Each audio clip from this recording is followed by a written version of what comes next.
Hello, everyone. Cool, let's get started. Thanks to everyone for joining us today for Oncrawls and Rise at 7 webinar. We're going to be taking a look at the e-commerce SEO audit that your competitors can't beat.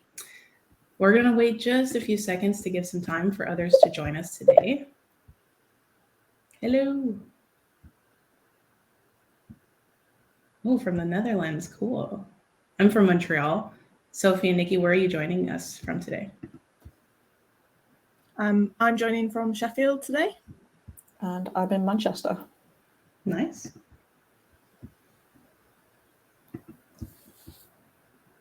We'll wait another 30 seconds to give everyone a chance to join in.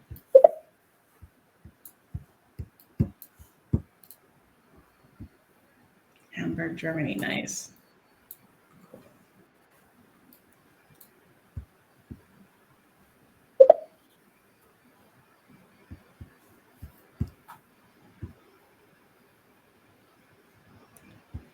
I think we're going to go ahead and start. So awesome. For those of us who just joined in, thanks again. We are here for the Oncrawl and Rise at 7 webinar. We're going to look at the e-commerce SEO audit that your competitors can't beat today. We're going to go ahead and take a look at what we'll be reviewing. So on the menu for today on the next slide, we're going to take a look at what makes an unbeatable audit. We're going to do a quick focus on different techniques from scraping, segmenting templates, structured data, crawl budget, stock status, site speed, and URL parameters. We're also going to do a focus on category pages and then some common mistakes to e-commerce sites. Those of us who are participating today, I'll introduce myself. I'm Janaina Barreto Romero. I'm a customer success manager here with the Oncrawl team, and I'm very excited to be speaking today with my co-presenters, Nikki Halliwell, who is a technical SEO manager, and Sophie Gibson, senior technical SEO manager at the Rise at 7 team. Thank you so much for joining me today.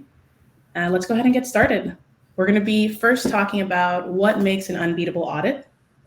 I'll say from my opinion, being able to combine external data and adding in custom fields with your crawl data will hands down make your audit unbeatable. It's really leveling up your reporting because you're able to look at traffic and crawling by Google on your site pages. And plus you're able to zero in on specific metrics and see how they influence your site's performance.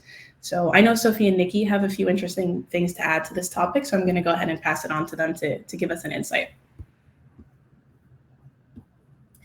Yeah, so hopefully we'll be able to just go over a few things that you can, just small bits that you can add onto your audits that really help you drill down a little bit more into exactly what is happening and therefore give you better insights and recommendations off of the back of that. Yeah, and just following on from that, I think it can be quite easy for people to produce, 20-page documents or 50 slides, however you present your audit to the client, but how actually useful is that going to be to them? So hopefully by using some of these metrics and tactics that we talk about today, you're not just giving them a massive document that they won't read, you'll be able to give them something that they can actually put into practice and make a difference to their websites. Awesome, cool, looking forward to it. So I'm going to go ahead and kick us off. I would first would like to look at some of the advantages that you can gain by using data that other competitors aren't systematically including in their reporting. So we're going to take a look at underused scrapable data from e-commerce. So specific to e-commerce, as Sophie and Nikki were saying, it's really easy to get into the rhythm of your site audit. And I've seen some really interesting tactics and metrics that aren't often discussed or they're overlooked. And it's not necessarily because you haven't heard about it or they're not important. It's just because you get locked into this rhythm and focusing on what you think are the highest priorities, which is totally fair. But when it comes to underused scrapable data for e-commerce, I'd first like to take a look at what data scraping is. On our next slide, we'll take a look at data scraping, which is a really nice tool or a tactic where you're essentially retrieving or you're scraping elements from the source code of a page. So for those of us joining us who are already familiar with scraping, there's some more common elements to scrape, like your publication date or author name for a blog section, or even the price for your product page. But with this, I want to talk about scrapable data that's specific to e-commerce and what trends you might find by digging into them and seeing why they're useful. So first, we'll take a look at scraping the breadcrumbs for segmentations. So before jumping right into breadcrumb, I want to quickly point out that segmentations allow you to create page groups to view your crawl data in a more meaningful way. And sometimes a more common way to build a segmentation is from your URL structure. So first, back to the breadcrumb, what is it? So your breadcrumb, it's basically a trail which is letting you or users know where they are on the site. It's pretty handy. Take what we're seeing above, excuse me. For this product, we're looking at a hoodie, which is under clothing, under men's, which is under the category of clothing, shoes, and accessories. In a lot of cases with e-commerce though, building a segmentation from the URL structure isn't always ideal because the URL structure isn't consistent or it doesn't clearly tell us which section of the site a page belongs to because products are typically at the root. So what does scraping the breadcrumb do for us? So this is what we'll look at in the next slide. By scraping the breadcrumb, you're able to have a clearer view on the site as a whole. So for example, you're able to create subgroups for your category pages. And when you have a more complete view, you're given the opportunity to identify any trends for specific page groups. So take what we're looking at now. What you see on the left are our category names, which are scraping rule pulled right off the site pages themselves. And with the segmentation, which we're looking at on the right, we can easily break down the data, like how many pages are within each of our categories. So this makes it really easy to see, for example, women's fashion has the highest pages or the highest bar. And from here, depending on the different reports you apply this segmentation to, you're going to easily find which products are driving the most traffic or which category pages, aren't performing as expected. So I'm going to go ahead and pass it to Sophie, who's going to talk a little bit more about segmenting templates.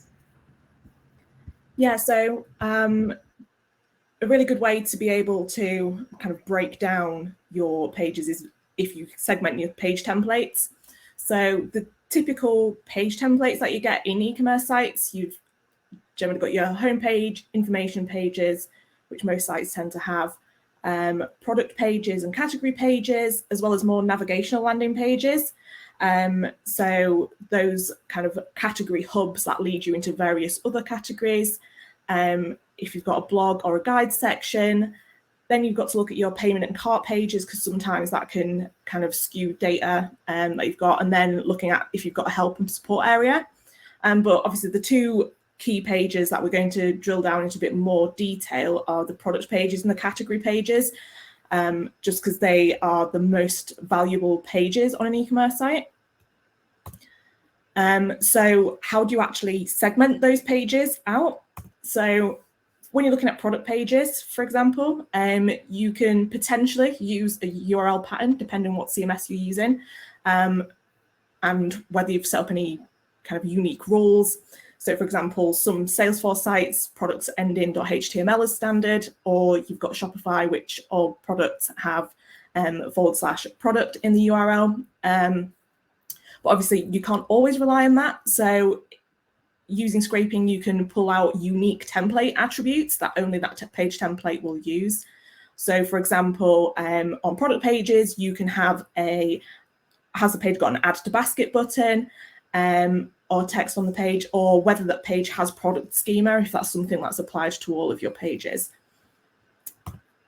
And then when you're looking at category pages, again, sometimes they have URL patterns in them. Shopify, again, is probably the most used one because they have /category in all of their category page URLs. And you've got ones like Kibo, which have /shop in all of their category pages.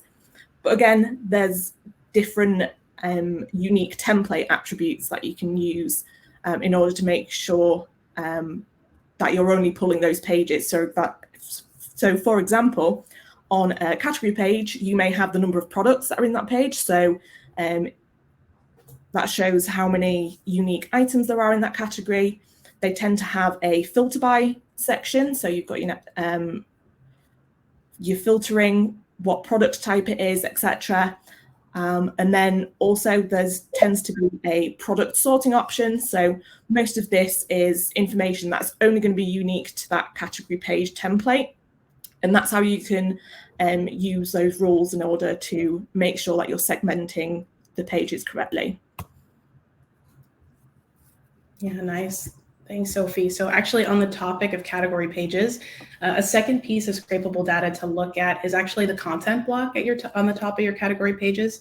Maybe it's something that you haven't really focused on in your past audits, but you might want to consider actually scraping to first find which of your category pages has this content block. And then you can see if you have external data, is there a correlation between these content blocks existing in SEO sessions? Or even any of your ranking pages, or you can go even deeper and see is the amount of characters or the word count within these content blocks also having an effect on traffic. So first we want to ask ourselves, how do we scrape this? So on the next slide, we're going to take a look at what we see on the top is one way to use a scraping rule to find if a content block is on a category. So what it's unseen here is we'll finish off this rule with a transformation as a Boolean rule. So this is going to make it a lot easier to build your rule as a true or false. So true meaning our category pages have this content block, and false meaning they don't. So we can see on the bottom when we apply our segmentation, we have a clear view between our category pages that do and do not have this content block. So what are some things you might notice when you actually apply it? So this is what we'll take a look at next when we actually apply our segmentation. You can check if having these content blocks on your category pages is making any difference in your SEO visits or sessions, of course, depending on the external data that you're bringing in. But here's an example of organic traffic in pink here. So for SEO visits, you can also check the crawl frequency of these pages. So like what you did here in green, it's actually interesting to see that there's a higher crawl frequency for these category pages with this top content block compared to those that don't. So if you start to notice this same trend, you may want to consider adding in links to these content blocks or adding the content block altogether if it's missing. We're going to continue this topic, but we're going to look at structured data now. Perfect. Thank you so much. And we're going to focus in specifically on a third piece of scrapable data, which is the structured data on product pages. So structured data or schema markup as a standalone topic, we know it's really important. It's helping search engines display more informative results in the SERPs. It's improving users' experience while they're searching. And when done, you may see a rich snippet like what we're looking at above. But for this case, I'd like to talk about scraping whether or not your product pages actually have structured data. And then to consider, is your lack of structured data on your product pages resulting in fewer SEO sessions or visits? So let's take a look at this on the next slide. Similar to what we saw before, in the example on our top image, we're showing one way of setting up a scraping rule to see if we always find the product schema markup on a page. So based off this rule, we're going to create a segmentation to identify whether any of my product pages have the structured data and which ones don't. And here on the bottom, we can clearly see between the two page groups which ones do and do not have the structured data. We can see that there's roughly more than 50,000 product pages without structured data. So now that we have this segmentation, if you have external data connectors like Google Analytics or logs data, this is where you're going to apply this to a cross-analysis report. So let's take a look at what does this look like with Google Analytics. So we can see when we're looking at this report, will show us the amount of SEO sessions that are coming between my two page groups. So we can see there's a slight difference between the product pages with structured data having more SEO sessions than compared to those that don't. If you see the same thing, does that mean you have to stop everything you're doing and focus only on this? Not necessarily. What you can start doing is, now that you have the segmentation, start applying it to your future reports and see if you start to notice this same trend. Maybe you're going to find there's a positive correlation, and this can be a new item that you can add to your strategy for the future. I'm going to pass it to Nikki, who's going to talk to us a little bit more about structured data in more detail. Great, thanks, Jenna. Yeah, I think it really helps everyone to just step back slightly and just understand what product markup is and how it can benefit websites. With e-commerce, one of the most useful forms of structured data is product markup, as we've talked about. This provides more information about your products directly in the SERPs before your audience searches, as your audience searches and before they land on your page. This extra space that they take up usually leads to an improvement in click-through rate as well. What's more, product markup can mean that more of your products are eligible for rich results, such as carousels, images, and other non-textual elements. And when we move on, we can see here with these examples that star ratings can also be pulled in from your product markup. These can be pulled from on-page customer reviews, as well as from third-party tools such as Trustpilot. The more positive reviews that you have for your products, the more likely customers are to visit and to buy your products, especially when compared against your competitors. We see this here when looking at these searches for Dell laptops. Realistically, which links are you more likely to click on? Those with good star ratings or those without any star ratings at all? And when we move on, we're going to talk a little bit about how you can search for this in Oncrawl. Now, there are various ways that you can monitor structured data. You can use tools such as Google's Rich Results Test, and you can also use the schema markup validator on schema.org. While these are great, you would need to test each page separately or each template individually. With Oncrawl, the process is much easier. Once you're in the crawl report, you can navigate to HTML tags and then structured data. From there, you can see the proportion and the number of pages on your site that contain the structured data. You can then spot any issues with the validation and also look for opportunities where the schema might be missing. It's certainly worth checking out, and it can lead to much better analysis as part of your audits. Okay, so now we've got a few points talking about optimizing the crawl budget and whether or not it makes sense to have everything on your site indexable. The important thing to remember here is that we are in control of how Google crawls and indexes our content. It's highly likely that there are going to be pages on your website that are useful to existing customers, potentially once they've made a purchase or they've logged into their accounts, for example. But this isn't necessarily the most important information to new customers, and there are likely to be other pages that would prioritize over those. So how do you handle that? Well, the first thing to do is not to index every single page on your website. It's okay to meta no index or even to disallow certain pages within the robots.txt file. This is because indexing everything could mean that Google might not crawl all of your pages, so they might not index all of the content. This might be a problem, as it could mean that some of your high-value, top-converting pages might not rank organically. The next step to avoid would be not to just go ahead and no-index huge chunks of your website without doing proper research first. By no-indexing huge chunks, we're basically missing out on ranking potential for key search behavior, such as locations and product sizing, etc. We did a similar exercise around this with a client of ours who have a family holiday website. With these, we knew that there were several ways that users can search for holidays depending on their preferences. For example, they can search by accommodation type, such as caravans and lodges. They can also find holiday parks near their location, and they can find ones a little further afield if they're willing to travel. The users can also filter by whether or not their holiday parks are pet friendly. And of course, users can filter by the date of the holiday, including the day they'd like to arrive and the length of stay that they'd like to book. Now, there are many other filters available too, and it can be difficult to know what to do with all of this information. So I'm going to hand over to Jana now, who has some useful tips on how to segment by parameters and leave you with the most important information so that you can better optimize your crawl budget. Cool. Thank you, Nikki. Yeah, just to touch on the topic a little bit more, there's a really nice way within Oncrawl platform of differentiating between your URLs with and without parameters. So if we take in this example that we're showing, similar to your other segmentations, you can easily build out this role. So what I've highlighted in pink for your URLs with a query string, what you're going to do is just take this field and you're going to say that it is true. And you'll do the opposite for all of your URLs with no query strings. So by having this segmentation, it's a really easy thing to add into your toolbox. You'll be able to use it to cross and see how many SEO sessions or visits you're receiving on these specific URLs when you're doing a traffic investigation. But you can also look into how often Google is actually crawling those pages as well. So I'm going to go ahead and pass it back to Nikki so she can continue on the subject.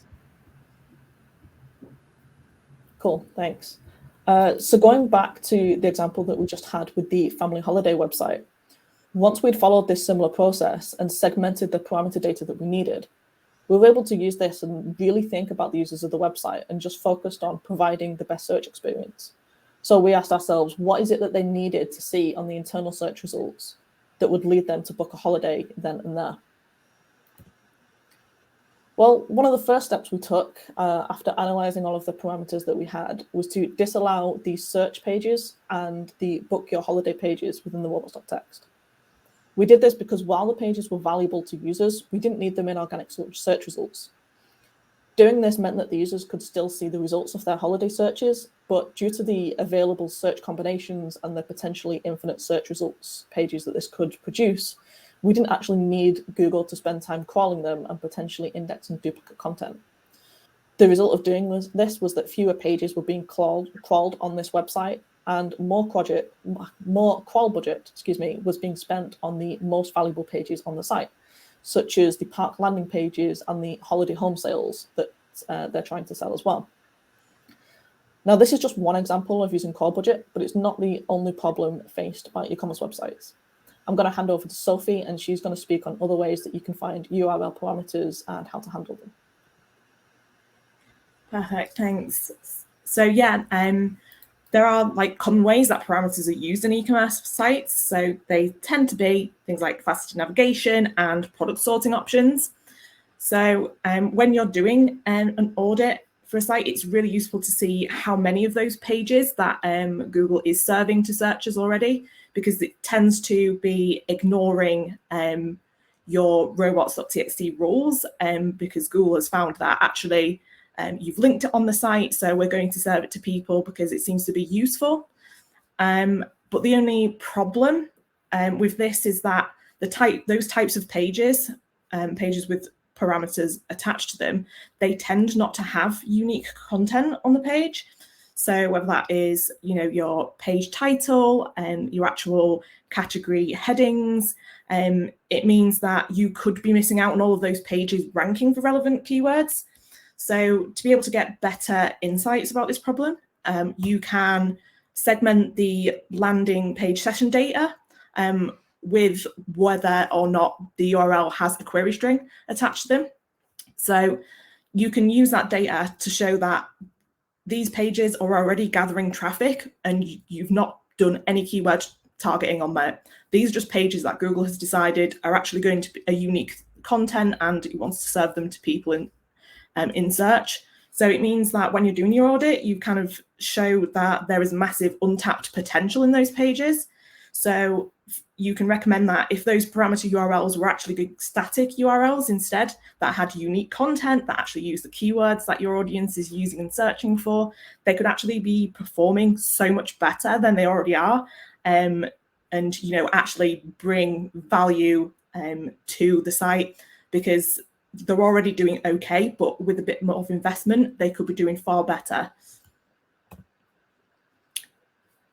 So I will also want to go on to another thing about items that you can track in order to better segment your information. So this is tracking stock status. And you can use this to see whether you're losing people at conversions or, to see what conversion losses you're having due to potentially having out of stock products. So yeah, this can give you additional insights, so you can see how much traffic is going to out of stock product pages. You can see whether product availability is affecting your conversion rates, and also kind of gives you a better understanding of what paid engagement metrics are affected by stock availability. So to pull this, you can do it using the on-page elements, such as missing prices and out of stock messaging on page. Yeah, exactly. I'll jump in too with you, Sophie. You can use some on-page elements that, like a specific text, for example, like what we're seeing now, we see currently unavailable. So you can use a scraping rule to pull off whether this is existing on the page to let you know if your product pages is out of stock or it's in stock. On the next slide, we're going to take a look at just an example rule of how you can do this. In this case, it's using the structured data for product to pull whether it's there. And then what you'll do is go a little bit deeper and you can pull the specific instance of in stock or out of stock. And then once you actually have that segmentation, when you apply it on your reporting, you'll be able to see, for example, the split between your two page groups, or your product pages, I should say, that have something in stock or out of stock. It'll give you a clear view on the amount of traffic that is going to these pages, how often Google is actually crawling them. And then to make it even in more detail, you could create your subgroups so that you know exactly which product pages you're looking at. And then you can go into deciding what's your strategy going to be for your items that are in stock or out of stock. So I'm going to go ahead and pass it back to Sophie. She's going to continue on the topic of out of stock products. Brilliant, thank you. Yeah, so there are lots of reasons why a product is out of stock and yet still on a website. So it may just be seasonality, a product which kind of comes every year or every season. For example, things like football kits that have kind of yearly releases that may not be in stock towards the end of a season. And then you've got stuff like limited releases. So the whole point is to create demand when you've only got a specific amount of product. So it's very common for like trainer brands and one-off collaborations. So for example, Nike Dunks and Ben & Jerry's did a collaboration. And of course, the whole idea is that you want to do a small drop of items and they're meant to kind of go out of stock, and it's about the hype. And then, or you could just be waiting more stock to arrive in. So, you might be having supply chain issues, or you're just waiting for something to come in, something was slightly more popular than you thought it would be, and your buying team need to catch up. But for one client that we looked at, in an audit, we found that 1 in 5 products were out of stock on the website. So, like I said, it's not always an issue that some products are out of stock. But in this case, it meant that 20% of all products were out of stock, which meant that there was actually 52,000 products in total across the whole site, which is kind of a massive, massive amount. And that just leads to frustrated customers.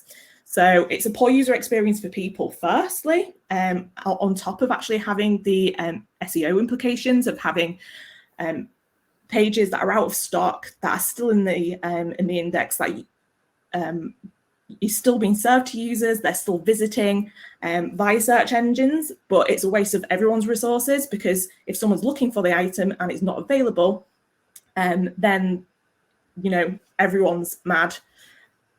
And even when you're browsing around the site, if it's still, if an out of stock product is still coming up on all the category searches, again, as it shows, people get really frustrated when all the products are out of stock on the website. So the actual insight that we got from this segmentation indicated that the client actually needed an out of stock kind of like management system putting in place. But, we might have not have arrived at that kind of insight if we hadn't segmented by in-stock and out-of-stock products. We might not have been able to give that recommendation there.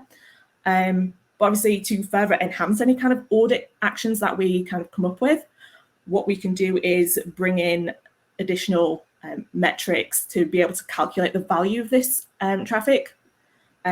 So, for example, if people would have landed on actual in-stock items, you can look at the sessions multiplied by the average order value and the conversion rate for your site to find out this traffic could have been worth so much more than if they were not in stock. And again, this is just for organic traffic. Other channels might also be affected by this problem, such as paid traffic. I don't know about you, but when I go onto Instagram and I'm targeted an ad there, and I go onto a product and it's out of stock, it's a waste of my time, it's a waste of their budget. Same for any kind of other channels. But yeah, sometimes it can be being able to actually put a value on that traffic can help you when prioritizing your audit recommendations as well, which is always kind of like one of the harder things to actually do when you're in when you've done an audit, is actually getting your recommendations implemented. So being able to assign a value to that is a really good way to capture that traffic and to make sure that everyone's happy basically at the end and your changes get actually done. Thanks, Sophie. Okay, so I'm just going to talk about measuring site speed across page templates. And I'm sure we've all heard about the importance of this. But when you have a large e-commerce site with thousands of pages, if not more in some cases, how do you actually measure that? Well, you can start by measuring your site speed across each of your templates. And if we just move to the next slide, thank you, there we go. For example, we can see that you can start by looking at your homepage. You can look at the top informational pages, your category pages, as well as some top performing products from each category. And you can also look at some blogs that you have, as well as your contact and sign up pages. We just move ahead. There are various tools that you can use to test your site speed, of course. I'm sure we're all aware of some of them, such as Page Speed Insights. You've got webpagetest.org and GTmetrix. And most of these allow you to set your testing location. Now, where you set as your testing location does matter. And you should set a location that is close to where your website is hosted from, as well as testing from another that is further away, such as from the other side of the country.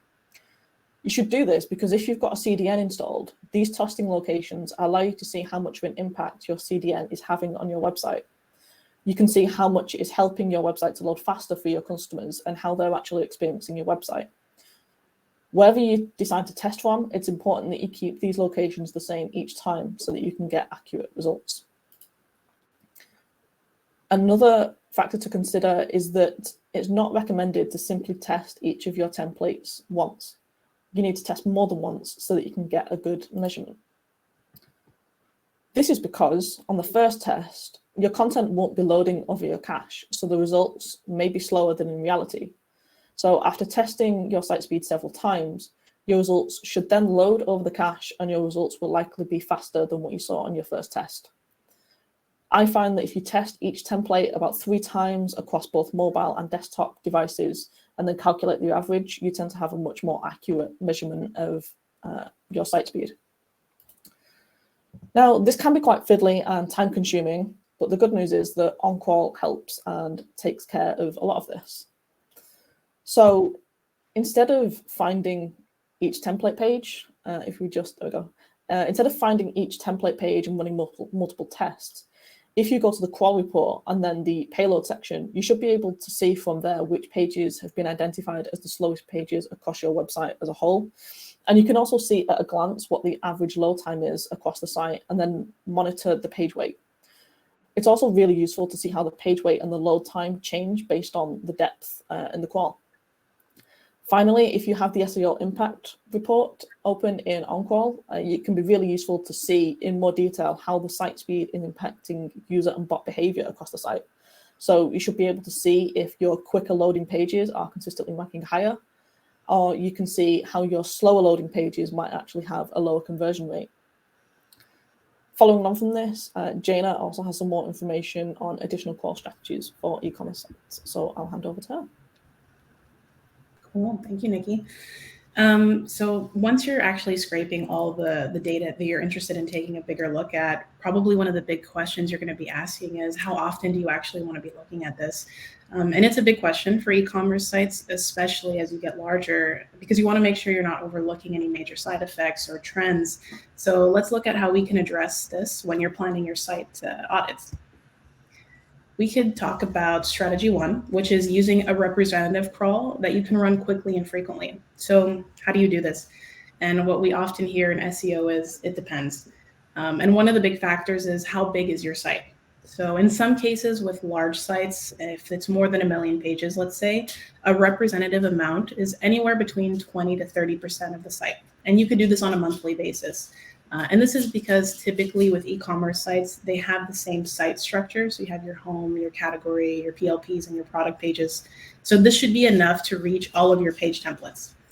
In Oncrawl, you can actually use spider mode. So this is just where it'll follow all the links the crawler discovers on known pages, or you can switch to URL list mode. You can just crawl all the lists, you can crawl all the URLs in a given list. And most crawlers have similar options. So if you're making a list, just make sure you're including all the page templates that you actually want to have crawled. The next strategy, which is on the next slide, we're going to be looking at is strategy 2, which is the big crawl. And this is another, it depends. So it may not always be relevant to crawl the entire site, because normally if you spot an issue, you're going to go ahead and make that correction on all your other page templates. So there's a few different scenarios here. If it's a smaller site, let's say that it's less than 100,000, you can probably go ahead and crawl the entire site bi-weekly or even once per month. If you're between 100 to 600,000, you could get away, with crawling once a month as well. But if we're looking at something more than 600,000 or we're creeping to the 1 million pages and more, you could consider crawling the site every 3 months, and that's the entire site. If you'd really like to crawl once a month, then consider crawling a little bit more than 30% of the site then. That's just making sure that we're reaching all those templates. When we're talking about the configuration for these big crawls, you should consider crawling the URLs with parameters, especially if this is going to be the first time you're doing such a big crawl on your site. You want to make sure that you're reaching them and that you're able to identify any potential issues. And then any of your following big crawls that you're going to be doing, whether it's every month or every 3 months, you could do a more narrowed configuration where you're only crawling a few parameters. And you can do this if you're confident that you've already addressed any original issues. There's also the scenario of crawling the entire site when there's been an update. So for example, if there is a release of the new version of the site. So in this case, you can crawl everything and use a comparison report like what we have. It's called a crawl over crawl report. It's going to help you be able to track any changes that have come up from this update. But whichever strategy you choose to have, it's always best to complement your big crawls with weekly health checks. And this is especially true if you have the luxury of having external data coming from your logs, Google Analytics, Google Search Console. This way, you're making sure that you're picking up or highlighting how any of these changes are affecting traffic or crawl behavior. So I'm going to go ahead and pass it on to Nikki, who's going to highlight some common e-commerce website mistakes. Okay, great, thank you. So it can be really helpful to understand what the common problems that e-commerce websites face are and how you can avoid them in your own site. And these are also things that you can look out for when you're conducting your audits. So the first step is to have a good faceted navigation. Whatever your site is selling, it should be easy to navigate and have sensible options that clearly tell the users what they're going to see when they click on each item in the menu. This is something that you can see here on the Boohoo website. And this is a fashion website, as you can see, and the image shows, in particular, the women's dresses menu. You can see how it's broken down within each section. We can see it's broken down by the type of dresses by occasion, color, how they fit, and even the current fashion trends. Now, the importance of a good architecture cannot be underestimated. And the example image here shows how you can set that up with the homepage, followed by the subsequent categories, subcategories, and then the products underneath that. This is very similar to what we just saw with Boohoo. You can then have other areas on the website for your content silos and blogs that then link to the various categories and products around the site. Whatever it is you're selling, the website architecture and the navigation should focus on the core actions that you want people to complete on the website. So some quick tips on how you can create a good site architecture would be to keep it simple and scalable. Now, this is something to look out for as well when you're auditing. As the store grows, you'll likely need to add more categories and products. So you need to be able to do this efficiently. Again, we saw this on the Boohoo example. So as trends change and as new lines of dresses are added, they can easily expand and edit that. So as new dress trends come in, for example, they can easily add that to the menu and change what they need within that. No important pages should be more than 3 clicks away from the homepage. So you want people to buy your products, so don't make it difficult for them. And doing this also allows link equity to flow more efficiently through the website. And also remember to use your keyword research to create highly relevant page URLs and subdirectories. Again, we saw this with Boohoo. Each of the category names are informed by keyword research, and the evening dresses and things such as plus size dresses are all in there and easy to find, as we know that there are people actively searching for these, and the URLs of each of these categories also reflect these target terms. Websites also need really clear product page designs. And here are some further examples from various e-commerce sites, and they all have strong product pages. These pages shouldn't detract from the overall shopping experience, and the information that's included within them should be as friendly as possible. Make use of the product information that you likely have available in your PIM system, your product information management system.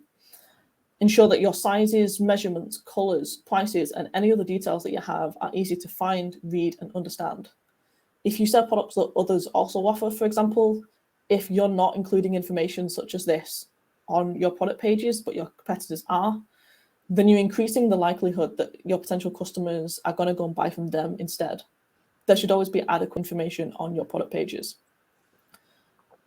If you're targeting multiple countries as well, consider if you need to include your measurements in imperial or metric, or perhaps both, depending on how your target audience likes to take in that information.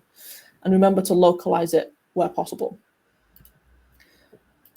And to avoid having thin product pages, there's a few points that should help you to flesh them out, and also to check to make sure that the websites that you're auditing have this sort of information included.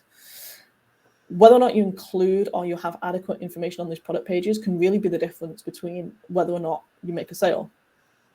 So you can start with like a 50 to 100 word introduction talking about what a product does and who needs it. You can then include the most important features and the tech specs in bullet format. Now, this is what I like to call the product deep dive that comes next. So here you can include the detailed product description, include some product use cases perhaps. You can talk about relevant awards that the product may have won, include images of it being used, and also some frequently asked questions work well within here too. In this section, you can also utilize any user-generated content that you might have, such as customer testimonials and photos. Many of the examples that we just saw from those e-commerce websites, they do this really well already. So, for example, think about how Apple uses the tech specs of their latest products. And Silvercross, if you take a look at their website, you'll see how they use images from Instagram of families using their prams, and it works really, really well. Finally, you can then end on a 50 to 100 word conclusion, and this is where you can summarize the product and also use a call to action to encourage your customers to make the purchase. And then the other common mistake on many e-commerce websites is not to make use of FAQ content. This is a really important area, as customers will likely have questions about your products. And as I said earlier, if people can't find the answers to those questions on your website, but they can find them on a competitor site, then it's quite likely that your customers will leave and go and make the purchase on them instead. I suggest that you have a general FAQ section on the website, and this is where you would address questions around website security, shipping, and return policies and things like that. Then you should answer any product-specific questions on the product pages themselves. And also remember to make use of the product and FAQ markup that we discussed earlier so that you can take full advantage of this content. And that's it. Hopefully now you understand how to avoid these e-commerce mistakes, and you can use all of this information to your advantage in your audits. Cool. Thank you so much, Nikki and Sophie, for joining me today. It was great to present and do a little discussion on the different topics that we brought to the table. So I hope everyone who's joining us found some of this insightful and that you have some questions. So we're going to go ahead and take the next 15 minutes to answer some of the questions that have come in.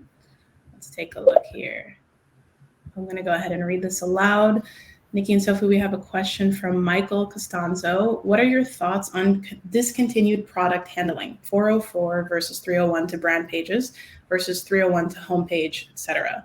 Google says use 404, but most of our natural backlinks in the past go to PDPs, so that just seems like a huge waste of link value. Do you have any thoughts to add on this question? Yeah, so I do, especially if they've got a lot of value already. So for example, if they've got backlinks but a product is out of stock, then definitely using kind of what products you have in stock, keeping that page live so people will potentially then shop onto other really relevant items. But I think this only really works if you've got more products that are really specific to what that product was originally. So there's no point, landing on a green dress, for example, and then it recommending blue shoes. So you've got to make sure you've still got products that are relevant to be able to recommend, make sure that page is useful, because you can still utilize those out of stock items if they have driven a lot of traffic in the past previously. So I think that's a good way to kind of capture that kind of traffic at least, or at least make sure that you're pushing additional equity, people are getting to another product which is similar to what they looked for in the first place. So I don't know what other people think about other items. Cool, thanks. We have a second question here. I think it's coming from someone named Keith. How do you manage those 50 to 100, I'm assuming the acronym is for word sections, if you've got thousands of products that are all similar? Yeah, it can be quite time consuming, and that's why I would suggest looking into PIM systems. There's one that a couple of my clients have used in the past called Pimberly. There's many of others available. I know they do a lot of work with Magento websites and a few other CMSs as well. And yeah, it can be hard to manage, especially when you have large numbers of products, as you mentioned. But once you have it in there, it can be like the one central place to update that information. So you're not having to update it in several places at once as, you know, products get updated or discontinued even. And when you publish it on your PIM, you can hit publish or sync or, you know, whatever the option is, and then it updates it in one place. The only thing with that that I would say is trying to keep that information unique. And it's not always easy, especially with large catalog bases. But again, with the example of if you sell products that others also offer and you're just using the information straight from the manufacturer, perhaps, then think of your competitors that are also likely using that exact same information. So taking the time to make it unique to you in some way, just adding extra information or working with a copywriter to make it more unique can really make a big difference in making that content unique to yourself and just helping to manage that large amount of products in the long run as well. Cool. Thank you, Nikki. I have an interesting question that just came in. I'm not sure who it's coming from. It's on the topic of content automation on PLPs. Thoughts on any successes and fails, I should say. So content automation on PLPs. I don't have a lot of experience on this particular subject. Sophie or Nikki, do you have any experience on this? Oh, it's Michael. Thanks, Michael, for this question.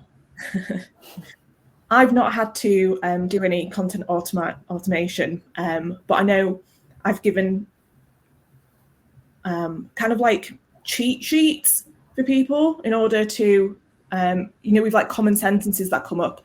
It's especially useful if you've got a certain type of product, for example, like cosmetics or something, where it has like ingredients in there and it's got benefits. Sometimes you can use kind of stock sentences and potentially do it in sheets, but I've not actually had to do it on a large enough scale where you just swap in those kind of key, whether it's benefits or key ingredients, and being able to form sentences around that, where you just replace kind of a word. I mean, the only downside with that is it's not as unique as it could be, and sometimes you might not get sentences that don't flow as well as if somebody was actually writing them. But I think it's a good kind of basis to start from, at least, especially if you have got such a large amount of product descriptions to go through. Just having something to be able to review quickly and that you can change on the fly for stuff that doesn't sound quite right takes a big bulk of the time away from kind of manually having to write the same kind of thing constantly, especially if you've got so many products that you need to do it for. Any kind of chunk of time you can take off that, the better. Nice.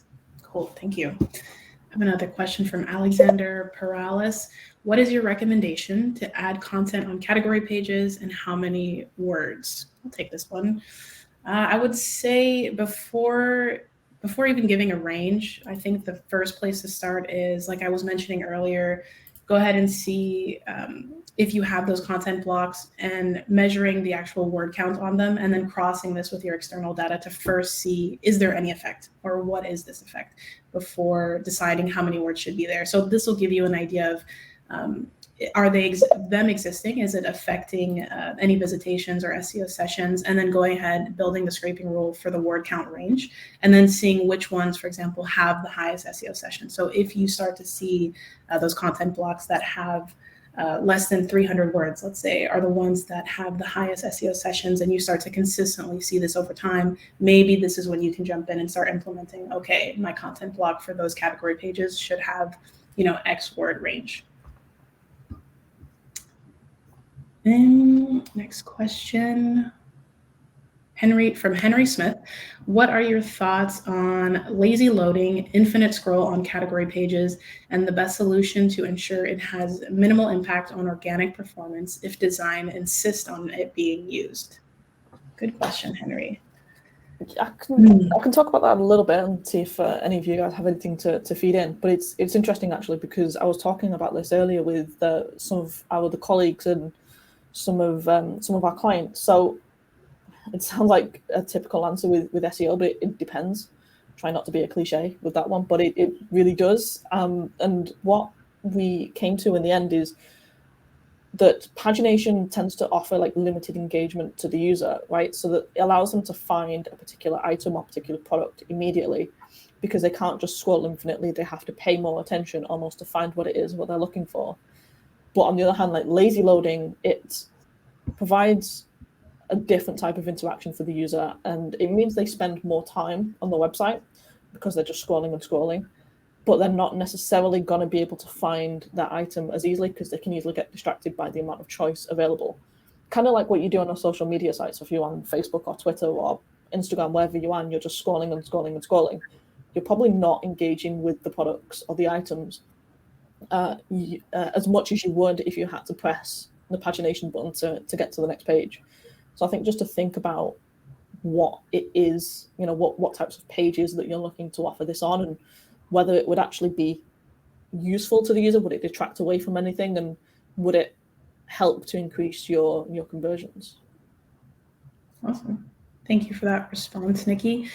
That was actually our last question for today. So I want to say thank you again to Nikki and Sophie for joining me. We hope everyone who's with us enjoyed the session. I believe a recording will be sent out next week, and potentially a copy of the slides, but I'll confirm that and you'll receive that via email. Again, thank you and hope you enjoyed. Cool. Awesome. Thanks everyone. Yeah, thanks. Yeah, thanks for joining us.